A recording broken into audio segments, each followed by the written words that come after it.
একটাই বলবো যে দম বন্ধ লাগতেছে, শ্বাস নিতে পারছি না, কোনো ফ্যামিলি শান্তিতে ঘুমাতে পারছে না। আমি প্রতিদিন রেট দিচ্ছি, আমি আমি মানে মানে এটা নেওয়া আসলে কষ্টকর হয়ে যাচ্ছে।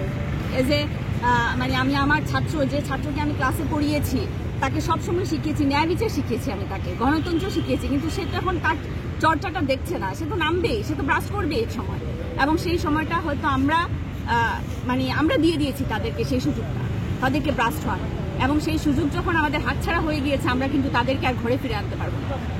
এবং ওই যে আবার এই কথাটারই পুনরাবৃত্তি আমি করছি যে ন্যাচারাল পানিশমেন্ট বলে একটা কথা আছে, এবং আমাদের শিক্ষকদের লাঞ্ছনা করা হচ্ছে। আপনারা দেখেছেন আমাদের ব্র্যাক ইউনিভার্সিটির একজন শিক্ষককে ধরে নিয়ে হয়েছে, তাকে রিমান্ড দেওয়া হয়েছে।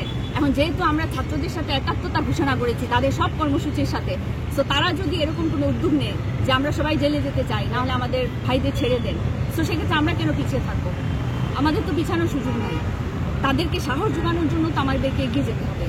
আপনারাও জেলে যেতে প্রস্তুত আছেন?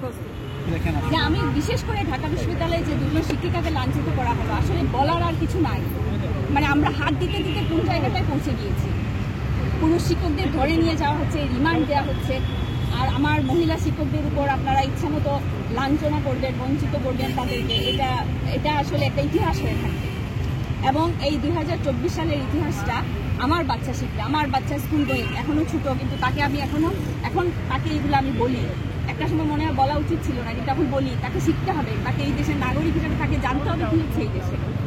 এবং আমরা যে 71 সালে যে স্বাধীনতা দেখেছি, সেই আইয়ুব খানের আমলে যে বেসিক ডেমোক্রেসি, আমার মনে হচ্ছে সেরকম কোনো একটা মানে একজন অবৈধ সরকার যখন ক্ষমতায় থাকবে, সে তার ক্ষমতাটাকে লিগেলাইজ করার জন্য সে অনেক কিছু করতে পারে, অনেক কিছু সে উইংস ডেভেলপ করবে আমার ক্ষমতার বৈধতা দেওয়ার জন্য।